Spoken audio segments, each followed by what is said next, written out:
इस वीडियो में हम चर्चा करेंगे शिव पुराण रुद्र संहिता तृतीय खंड 28वां अध्याय शिव पार्वती संवाद।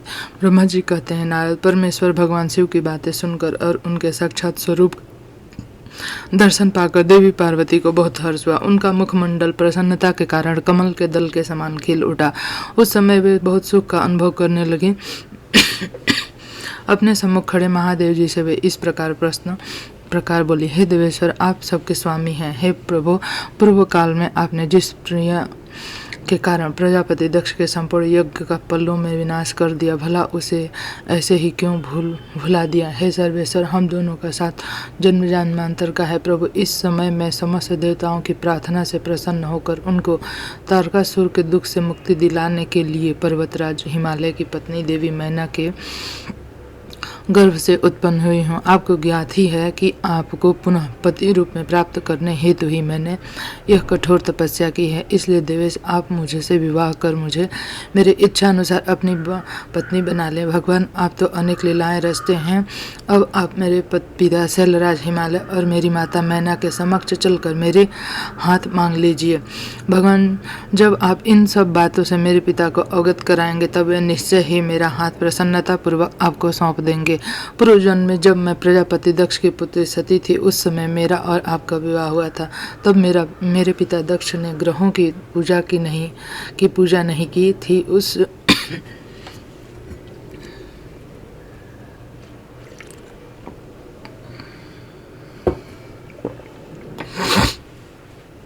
उस विवाह में ग्रह पूजा से संबंधित बहुत बड़ी त्रुटि रह गई थी। मैं यह चाहती हूँ कि इस बार शास्त्रोक्त विधि से हमारा विवाह संपन्न हो। विवाह से संबंधित सभी रीति रिवाजों और रस्मों का भली भांति पालन करना चाहिए ताकि इस बार सफल हो सके। देवेश्वर, आप मेरे पिता हिमालय को इस संबंध में बताएं ताकि उन्हें अपनी पुत्री का तपस्या में विषय में ज्ञात हो सके। देवी पार्वती के प्रेम और निष्ठा भरे इन शब्दों को सुनकर भगवान शिव बहुत प्रसन्न दिखाई दिया। हंसते हुए बोले, हे देवी महेश्वरी, इस संसार में हमारे आसपास जो कुछ भी दिखाई देता है वह सभी नाशवान अर्थात नश्वर है। मैं निर्गुण परमात्मा हूँ। मैं अपने ही प्रकाश से प्रकाशित होता हूँ। मेरा अस्तित्व स्वतंत्र है। देवी, आप समस्त कर्मों को करने वाली प्रकृति हैं। आप ही महामाया हैं। आपने ही मुझे इस माया मोह के बंधन में फंसाया है। मैंने इस सभी को धारण कर रखा है। कौन मुख्य ग्रह है, कौन ऋतु समूह है। हे देवी, आप और मैं दोनों ही सदैव अपने भक्तों को सुख देने के लिए ही अवतार ग्रहण करते हैं। आप सगुण और निर्गुण प्रकृति हैं। हे गिरजे, मैं आपके पिता के पास हाथ मांगने के लिए ही नहीं जा सका, फिर भी अपनी इच्छा को पूरा करना मेरा कर्तव्य है। अतः आप जैसा कहेंगे मैं अवश्य करूँगा। महादेव जी के ऐसा कहने पर देवी पार्वती अति हर्ष का अनुभव करने लगी और शिव जी को भक्तिपूर्वक प्रणाम करके बोली, हे नाथ, आप परमात्मा और मैं प्रकृति हूँ। हम दोनों का अस्तित्व स्वतंत्र एवं सगुण है। फिर भी अपने भक्तों की इच्छा पूरा करना हमारा कर्तव्य है। भगवान, मेरे पिता हिमालय से मेरा हाथ मांगकर उन्हें दाता होने का सौभाग्य प्रदान करें। हे प्रभु, आप तो जगत में भक्त वत्सल नाम से विख्यात हैं। मैं भी तो आपकी परम भक्त हूँ। क्या मेरी इच्छा को पूरा करना आपके लिए महत्वपूर्ण नहीं? नाथ, हम दोनों जन्म जन्म से एक दूसरे के ही, हमारा अस्तित्व एक साथ है।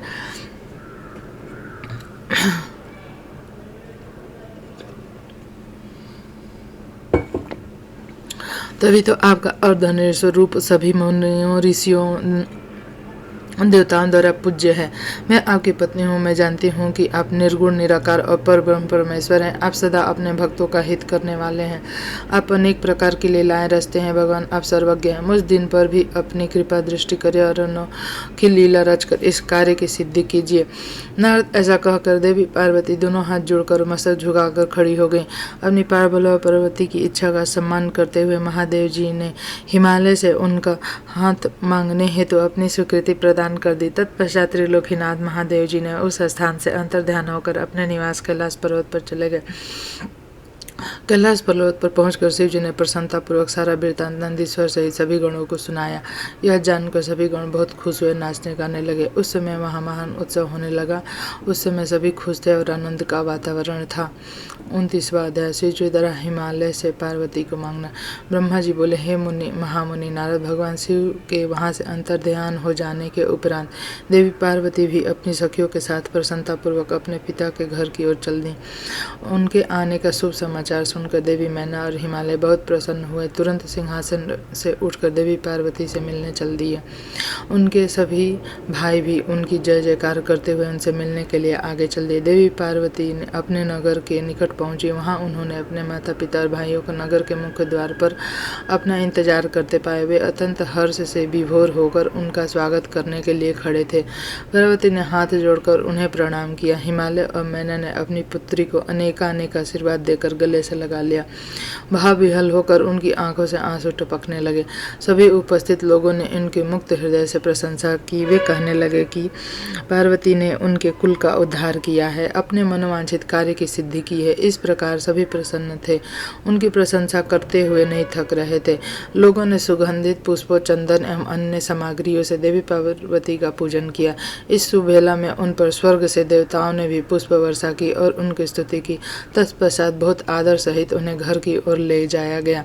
विधि विधान से उनका गृह प्रवेश कराया गया। ब्राह्मण, ऋषि, मुनि, देवताओं, प्रजाजनों ने उन्हें अनेक शुभ व उत्तम आशीर्वाद प्रदान किए। इस शुभ अवसर पर शैलराज हिमालय ने ब्राह्मणों एवं दुखियों को दान दिया। उन्होंने ब्राह्मणों से मंगल पाठ भी कराया।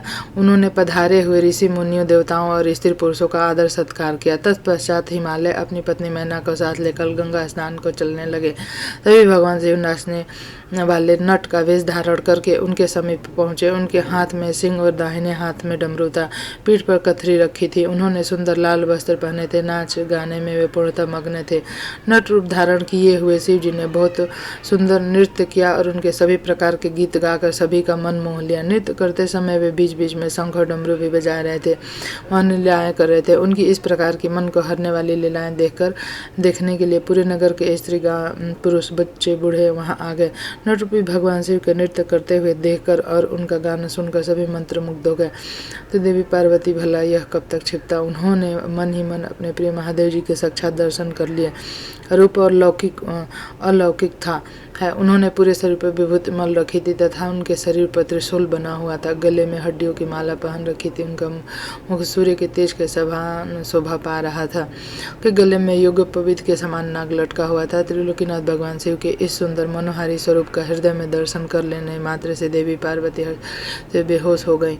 वे जैसे उनके स्वप्न में कह रहे थे, हे देवी, आप ना मनोवांछित वर मांगो। हृदय में विराजमान इस अनोखे स्वरूप को मन ही मन प्रणाम करके पार्वती ने कहा कि भगवान मेरे पति बन जाए। तब देवेश्वर ने मुस्कुराते हुए तथास्तु कहा और अपने स्वप्न अंतर्ध्यान हो गए।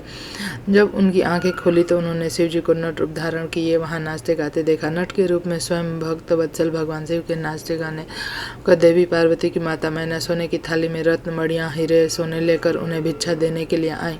उनका ऐश्वर्य देखकर शिव जी बहुत प्रसन्न हुए, परंतु उन्होंने उन सुंदर रत्नों आभूषणों को लेने से इनकार कर दिया। वे देवी बोली, भला मुझे रत्नों और आभूषणों से क्या लेना देना। यदि आप मुझे कुछ देना ही चाहते हैं तो अपनी कन्या का दान दे दीजिए। यह कहकर वे पुनः नृत्य करने लगे। उनकी बातें सुनकर देवी मैना क्रोध से उपन पड़ी। वे उन्हें उसी समय वहां से निकालना चाहती थी कि तभी गिरिराज हिमालय भी गंगा स्नान करके वापस लौट आए। जब उनकी मैना ने उन्हें ये सभी बातें बताई तो वे जल्द से जल्द नट को वहां से निकालने को तैयार हो गए। उन्होंने अपने सेवकों को नट को बाहर निकालने की आज्ञा दी, परंतु यह असंभव था। वे साक्षात शिव भले ही नट का रूप धारण किए हुए थे, परंतु उनका शरीर अद्भुत तेज से संपन्न था। वे परम तेजस्वी दिखाई दे रहे थे। उन्हें उठकर निकाल फेंकना तो दूर की बात, उन्हें तो छूना भी कठिन था। तब उन्होंने मैना हिमालय को अपनी अनेक प्रकार की लीलाएं रचकर दिखाई। नट को तुरंत ही श्री हरि विष्णु का रूप धारण कर लिया कि माथे पर किरीट, कानों में कुंडल, शरीर पर पीले वस्त्र अनोखी शोभा पा रहे थे। उनकी 4 भुजाएं थी। पूजा करते समय हिमालय मैना ने जो पुष्प, गंध और अन्य वस्तुएं अर्पित की थी वे सभी उनके शरीर और मस्तक पर शोभा पा रही थी। यह देखकर सभी आश्चर्यचकित हो गए। तत्पश्चात नट ने जगत की रचना करने वाले ब्रह्मा जी का चतुर्मुख रूप धारण धारण कर लिया। उनका शरीर लाल रंग का था और वे वैदिक मंत्रों का उच्चारण कर रहे थे। उन सभी ने उस नट भक्त वत्सल भगवान शिव के उत्तम रूप को देखा। के साथ देवी पार्वती भी थी। वे रुद्र रूप में मुस्कुरा रहे थे। उनका वह स्वरूप अत्यंत सुंदर व मनोहारी था। उनकी ये सुंदर लीलाएं देखकर सभी आश्चर्यचकित रह गए थे, परम आनंद का अनुभव कर रहे थे। तत्पश्चात पुनः एक बार नट रूपी शिव जी ने मैना हिमालय की पुत्री का हाथ मांगा तथा अन्य भिक्षा ग्रहण करने से इनकार कर दिया। तो शिव जी की माया से मोहित हुए गिरिराज हिमालय ने उन्हें अपनी पुत्री सौंपने से मना कर दिया। बिना कुछ भी लिए वह नट वहां से अंतर्ध्यान हो गया। वे सोचने लगे कि शायद वे स्वयं भगवान शिव ही थे जो स्वयं यहाँ पधार कर हमारी कन्या का हाथ मांग रहे थे और हमें अपनी माया से छल कर अपने निवास कैलाश पर वापस चले गए। यह सोचकर हिमालय और मैंने दोनों ही एक पल को बहुत प्रसन्न हुए, परंतु अगले ही पल यह सोचकर उदास हो गए कि हमने स्वयं साक्षात शिव जी को बिना कुछ दिए और उनका आदर सम्मान किए ही खाली हाथ लौटा दिया। वे अत्यंत व्याकुल हो उठे। 30वां अध्याय। ब्राह्मण वेश में पार्वती के घर जाना। ब्रह्मा जी बोले, हे नारद, गिरिराज हिमालय और देवी मैना के मन में भगवान शिव के प्रति भक्तिभाव देखकर सभी देव आपस में विचार विमर्श करने लगे। तब देवताओं के गुरु बृहस्पति ब्रह्मा जी से आज्ञा लेकर सभी भगवान शिव के पास कैलाश पर्वत पर गए। वहां पहुंचकर उन्होंने हाथ जोड़कर शिव जी को प्रणाम किया और अनेकों बार स्तुति की। तत्पश्चात देवता बोले, हे देवाधिदेव महादेव भगवान शंकर, हम दोनों हाथ जोड़कर आपकी शरण में आए हैं। हम पर प्रसन्न होइए और हम पर अपनी कृपा दृष्टि बनाइए। प्रभु, आप तो भक्त वत्सल हैं, अपने भक्तों की प्रसन्नता के लिए कार्य करते हैं। आप दीन दुखियों का उद्धार करते हैं। आप दया और करुणा के अथाह सागर हैं। आप ही अपने भक्तों के संकटों को दूर करते हैं, उनकी सभी विपत्तियों का नाश करते हैं।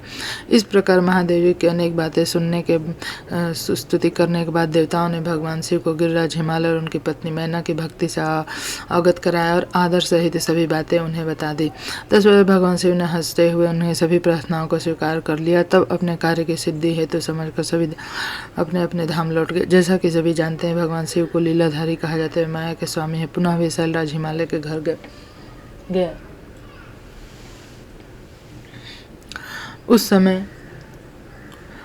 उस समय राजा हिमालय अपनी पुत्री पार्वती सहित सभा भवन में बैठे हुए थे। उन्होंने ऐसा रूप धारण किया कि वे कोई ब्राह्मण अथवा साधु संत जान पड़ते थे। उनके हाथ में दंड व छत्र था, शरीर पर दिव्य वस्त्र और माथे पर तिलक शोभा पा रहा था। उनके गले में साल ग्राम और हाथ में स्फटिक की माला थे। वे मुक्त कंठ से हरि नाम जप रहे थे। उन्हें आया देखकर पर्वत के राजा हिमालय तुरंत उठ खड़े हो गए और उन्होंने ब्राह्मणों को भक्तिभाव से साष्टांग प्रणाम किया। देवी पार्वती अपने प्राणेश्वर भगवान शिव को तुरंत पहचान गए। उन्होंने उत्तम भक्तिभाव से सिर झुकाकर उनकी स्तुति की। वे मन ही मन बहुत प्रसन्न हुए। तब ब्राह्मण रूप में पधारे भगवान शिव ने सभी को आशीर्वाद दिया। तत्पश्चात हिमालय ने उन ब्राह्मण देवता को पूजा आराधना की और उन्हें मधुपर्क आदि पूजन सामग्री भेंट की। उसे शिव जी ने प्रसन्नतापूर्वक ग्रहण किया। तत्पश्चात पार्वती के पिता हिमालय ने उनका कुशल समाचार पूछा और वे बोले, हे विप्र, आप कौन हैं? यह सुनकर वे ब्राह्मण देवता बोले, हे गिरि श्रेष्ठ, मैं ब्राह्मण वैष्णव ब्राह्मणों भूतल पर भ्रमण करता रहता हूँ। मेरी गति मन के समान है, एक पल में यहाँ तो दूसरे पल में वहाँ। मैं सर्वज्ञ परोपकारी शुद्ध आत्मा, मैं ज्योतिष भाग्य की सभी बातें जानता हूँ। क्या हुआ, क्या होने वाला है, ये सब कुछ मैं जानता हूँ। मुझे ज्ञात हुआ कि आप अपनी दिव्य सुलक्षण पुत्री पार्वती को, जो कि सुंदर एवं लक्ष्मी के समान है, आश्रय विहीन कुरूप गुणहीन महेश्वर को सौंपना चाहते हैं। वे शिव तो मरघट में रहते हैं।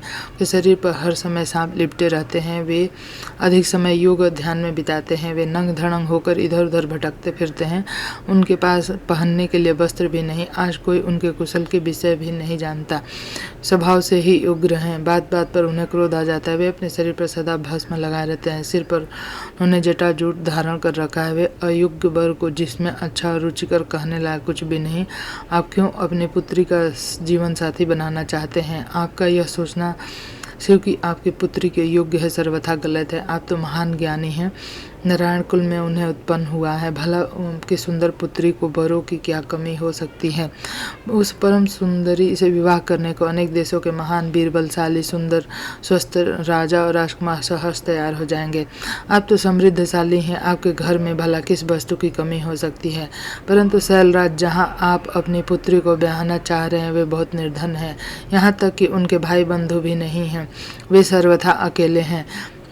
अकेले हैं। गिरिराज हिमालय, आपके पास अभी समय है, अतः आप अपने भाई बंधुओं, पुत्रों व अपनी प्रिय पत्नी देवी मैना से इस विषय में सलाह कर लें, परंतु अपनी पुत्री पार्वती से इस विषय में कोई सलाह न लें, क्योंकि वे शिव के गुण दोषों के बारे में कुछ भी नहीं जानती है। ऐसा कहकर ब्राह्मण देवता, जो वास्तव में साक्षात भगवान शिव ही थे, हिमालय का आदर्श कार ग्रहण करके आनंदपूर्वक वहाँ से अपने धाम को चले गए। 21वां अध्याय, सप्तऋषि का आगमन, हिमालय को समझाना। ब्राह्मण बोले, ब्राह्मण के रूप में पधारे स्वयं भगवान शिव की बातों का देवी मैना पर बहुत बड़ा प्रभाव पड़ा और वे बहुत दुखी हो गए। वे अपने पति हिमालय से कहने लगी कि इस ब्राह्मण ने शिव जी की निंदा की है, उसे सुनकर मेरा मन बहुत खिन्न हो गया है। जब भगवान शिव का रूप और शील सभी कुत्सित है तथा सभी उसके विषय में बुरा ही सोचते हैं और उन्हें मेरी पुत्री के सर्वथा अयोग्य मानते हैं, तो मैं अपनी प्रिय पुत्री का हाथ कदापि उनके हाथ में नहीं दूंगा। मुझे अपनी पुत्री अपने प्राणों से भी अधिक प्रिय है। यदि आपने मेरी बात नहीं मानी तो मैं इसे इसी समय विष खा लूंगी और अपने प्राण त्याग दूंगी। साथ ही अपनी बेटी पार्वती को लेकर इस घर से चली जाऊंगी। मैं पार्वती गले में फांसी लगा दूंगी, उसे वनों में ले जाऊंगी और किसी सागर में डुबो दूंगी, परंतु किसी भी हाल में उसका ब्याह पिनाकधारी शिव के साथ नहीं होने दूंगी। यह कहकर देवी मैना रोती हुई तुरंत को भवन में चली गई। उन्हें कीमती वस्त्रों आभूषणों का त्याग कर दिया, जमीन पर लेट गए। जब इस विषय में भगवान शिव को जानकारी हुई तो उन्होंने सप्तऋषियों को याद किया। वे तुरंत ही वहां आ गए। तब त्रिलोकीनाथ भगवान शिव ने सप्तऋषि को देवी मैना को समझाने की आज्ञा देकर उनके घर भेजा। भगवान शिव का आदेश मिलने पर सप्तऋषियों ने श्रद्धापूर्वक प्रणाम करके आकाश मार्ग से पर्वतों के राजा राज्य की ओर चल दिया। सप्तऋषि जब हिमालय के नगर के निकट पहुंचे तो वहां का ऐश्वर्य देखकर उनकी प्रशंसा करने लगे। वे सातों ऋषि आकाश में सूर्य के समान चमकते हुए जान पड़ते थे। उन्हें आकाश मार्ग से आता देखकर हिमालय को बहुत आश्चर्य हुआ। शैलराज सोचने लगे कि इन तेजस्वी सप्तऋषियों के आगमन से आज मेरा पूरा संपूर्ण राज्य धन्य हो गया। सभी सूर्य तुल्य तपस्वी सप्तऋषि आकाश से उतरकर पृथ्वी पर खड़े हो गए। गिरिराज हिमालय ने दोनों हाथ जोड़कर अपना मस्तक झुकाकर आदरपूर्वक उन्हें प्रणाम किया और उनका पूजन तथा स्तुति की। तत्पश्चात गिरिराज हिमालय ने कहा कि आज मेरा घर आपके चरणों की रज पाकर पवित्र हो गया, मेरा जीवन आपके दर्शन से धन्य हो गया। फिर आदरपूर्वक हिमालय ने सप्तऋषियों को आसन पर बैठाया। हिमालय बोले, आज मेरा जीवन सफल हो गया, आज मेरा सम्मान इस संसार में बहुत बढ़ गया है। जिस प्रकार अनेक तीर्थ के दर्शनों को पुण्य कमाने का स्रोत माना जाता है, उसी प्रकार आज मैं भी पवित्र तीर्थ के समान हो गया हूँ। हे ऋषिगण, आप साक्षात भगवान विष्णु के समान हैं। आपने हम दिनों के घर की शोभा बढ़ा दी। आज मैं स्वयं को संसार का सबसे महत्वपूर्ण व्यक्ति मान रहा हूँ। यद्यपि मैं एक तुच्छ आदना सा मनुष्य हूँ, फिर भी मेरे योग्य कोई सेवा हो तो मुझे अवश्य बताया का कार्य करके मुझे हार्दिक प्रसन्नता होगी।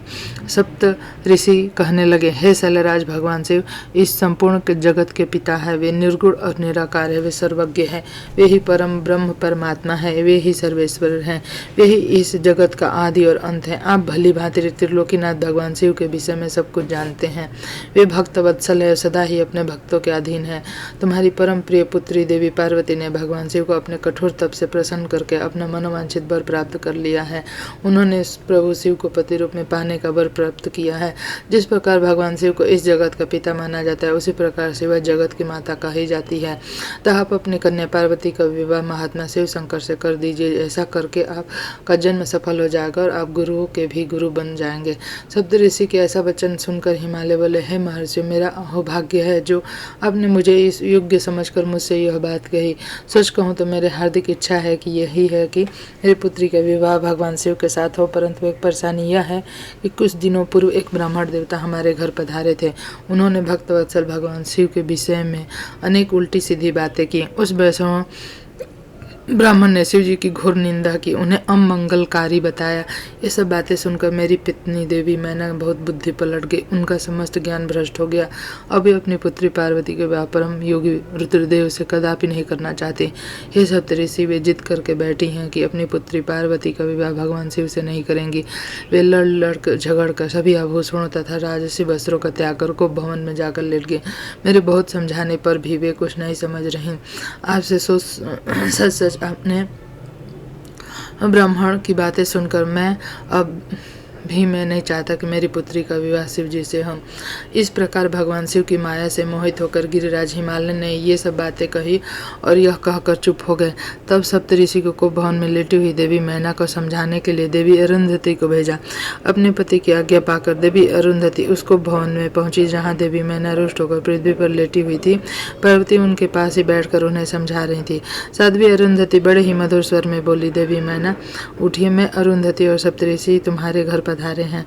देवी अरुंधति को वहां अपने कक्ष में देखकर देवी मैना उठ बैठ गई और साक्षात लक्ष्मी के समान उन परम तेजस्विनी को देखकर उनके चरणों पर अपने सिर रखकर बोली, आज हमारे घर में ब्रह्मा जी की पुत्र वधु और महर्षि वशिष्ठ की पत्नी अरुंधति सहित सप्तऋषियों ने पधार कर हमें किस पुण्य का फल दिया है। आपके आने से हमारा कुल धन्य हो गया।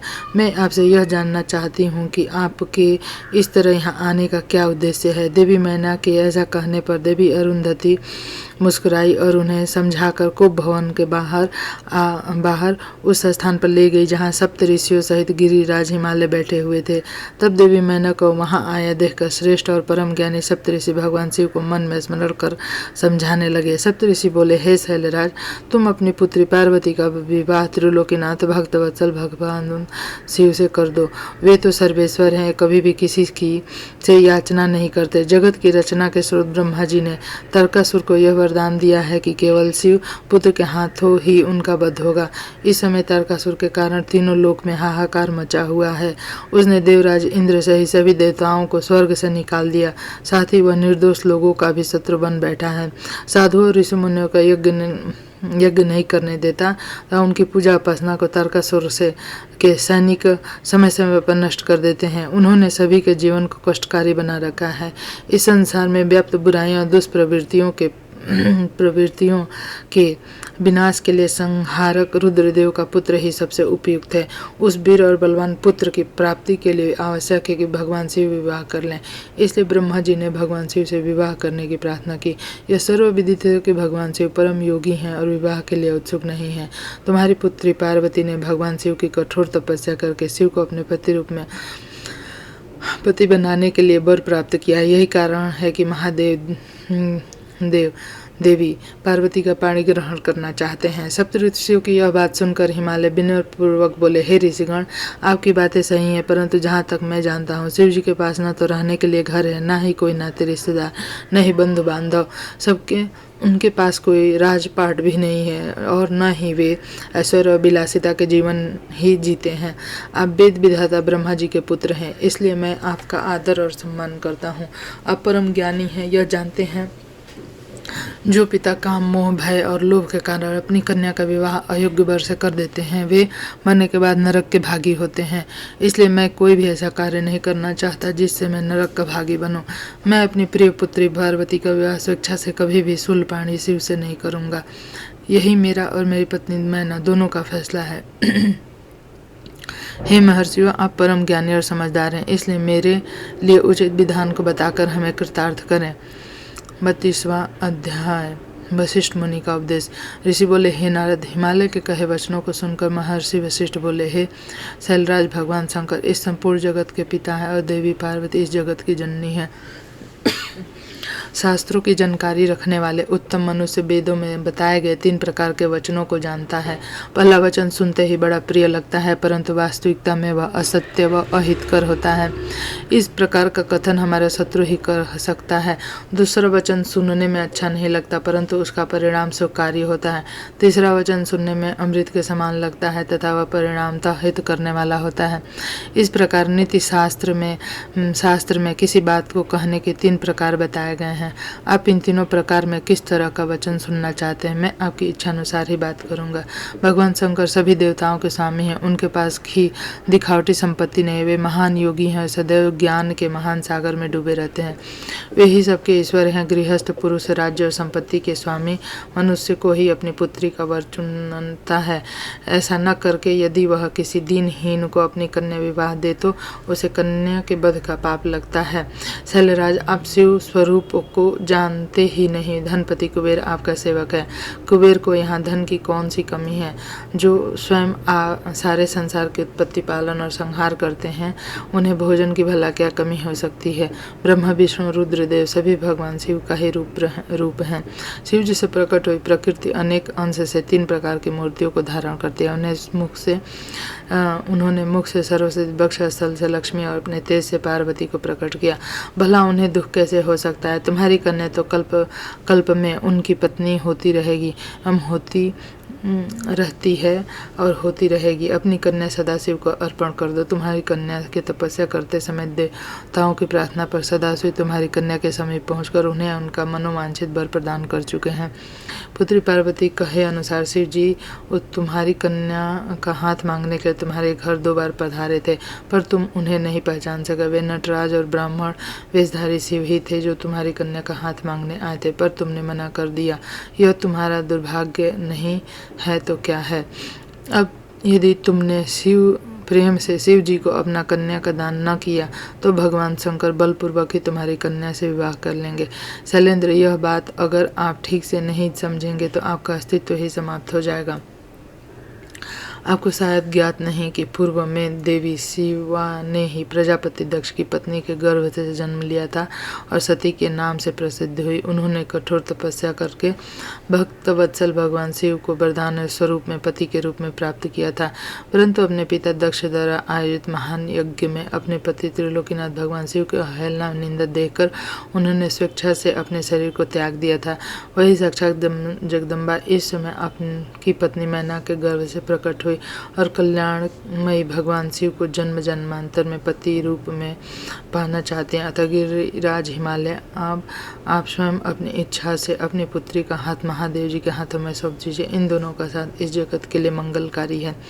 यदि आप स्वेच्छा से शिव जी व देवी पार्वती का विवाह नहीं करेंगे तो पार्वती स्वयं अपने आराध्य शिव के धाम कैलाश चली जाएंगी। आपकी प्रिय पुत्री पार्वती की इच्छा का सम्मान करते हुए ही भगवान शिव स्वयं आप पार्वती का हाथ मांगने के लिए वेश बदलकर आपके घर आए थे, परंतु आपने उनको नहीं पहचाना और